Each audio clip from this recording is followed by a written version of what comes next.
હું તમને ગોપાલ ઇટાલિયા નવો ચૂંટાયેલો ધારાસભ્ય વિનંતી કરું છું કે આવો રાજકારણમાં તાલુકા, જિલ્લા પંચાયત, નગરપાલિકા, ગ્રામ પંચાયત તમારી રાહ જોઈ રહી છે. રાહ.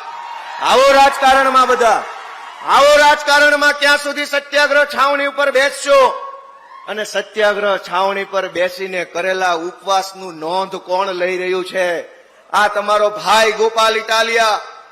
હમણાં થોડા વર્ષ પહેલા જમાદાર હતો, પોલીસ કોન્સ્ટેબલ તરીકે નોકરી કરતો હતો.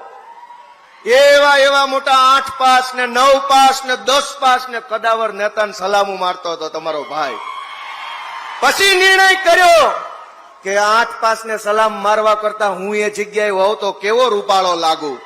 મેં નિર્ણય કર્યો કે નથી કરવી આ નોકરી. હાલો રાજકારણમાં. અરવિંદ કેજરીવાલજીનો સાથ માંગ્યો, એમણે સાથ આપ્યો ને આજે તમારી વચ્ચે વિસાવદરના આશીર્વાદથી ધારાસભ્ય તરીકે ઉભા દોસ્તો.